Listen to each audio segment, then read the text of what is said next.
Lesson number 7, know your numbers. If you're a Shark Tank fan, I'm sure that you've seen many, many episodes where the sharks are saying, tell us about your numbers. You have to know your numbers. If you're going to run a small business, you have to know your numbers. Now, when people hear know your numbers, they automatically think, well, that means I need to know my top line revenue and I need to know my bottom line revenue or profit. Okay. Yes, those are two important things that drive our business in a lot of ways, but you need to know a lot more than that. Gross margin, net margin, but you need to know things like what's my best selling product? What product do I make the most money on? So, like in us, we're a service based organization. Okay. So, we do live leadership workshops for companies with cohorts of 20 to 25 people. We do one on one coaching.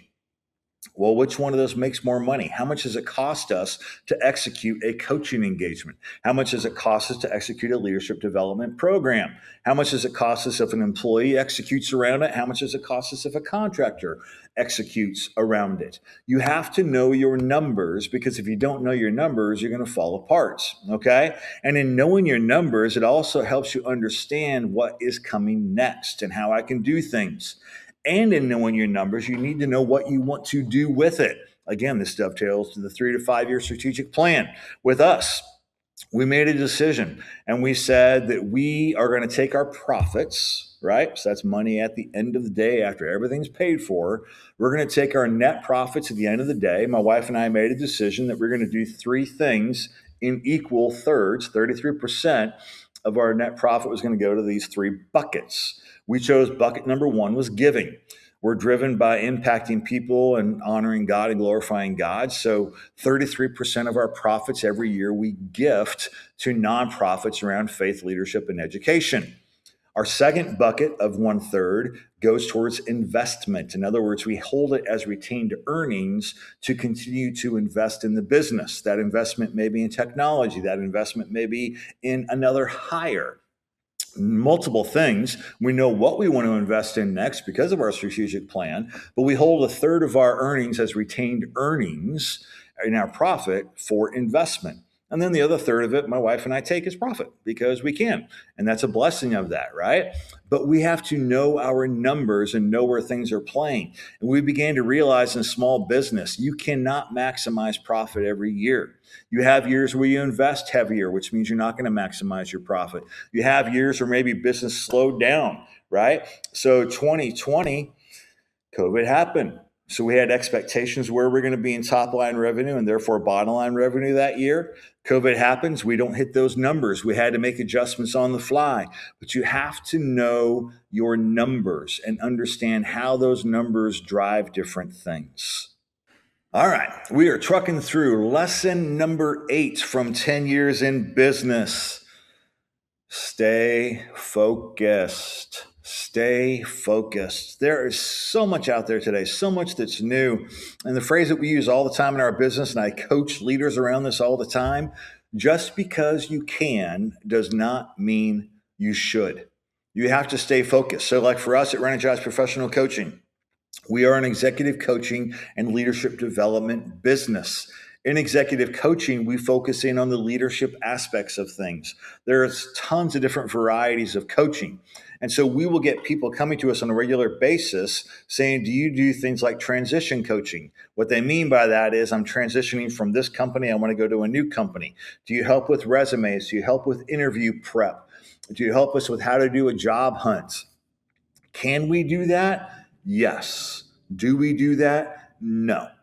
And so we say no to those people oftentimes. Now, when we say no, we refer them to somebody because we have relationships with people that do those sorts of things. But if we were to take on those elements, it would take our focus away from what we actually do, which is leadership and executive coaching. That's one level of it. We also have people coming to us saying, hey, could you guys come in and maybe do a culture study for us, a cultural assessment of our organization? Well, here's the interesting thing. When we do leadership development programs for a company, we learn and understand the culture of that organization and what they need to do to drive that culture in a new formal direction. However, we are not a company that does culture surveys, like online surveys or interview-based surveys to say, here's your culture and what it looks like. There are great companies that do that. Just because we can doesn't mean we should. You need to stay focused. And when you stay focused, great things begin to happen. And as we have grown throughout the years, initially, my wife and I were the ones who were making decisions about our strategic plan and where we were going and how we were going to get there, where our focus was. Now we have an incredible team of employees. And so last year, we did a full SWOT analysis internally with our team. And from that SWOT analysis, we identified some key things we wanted to do in 2026 and 2027. And we assigned champions of each of those strategic initiatives, and those things are being executed. Why? Because we're staying focused. But here's what I want you to understand. As a result of that SWOT process, which took place in year 9, okay, so we've been moving along for a long time. We've been very strategic and intentional. We do the SWOT process in year 9.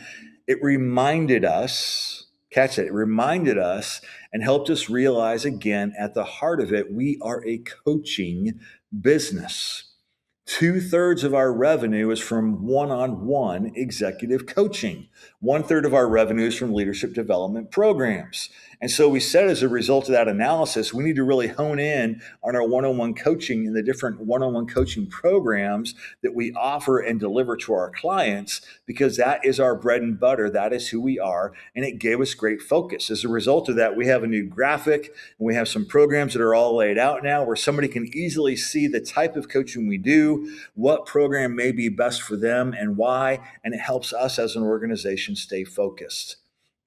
Just because you can doesn't mean you should. You need to stay focused in everything you're doing, and that's where great things take place. If you liked this video clip and want to watch the full episode, please click the link in the notes below.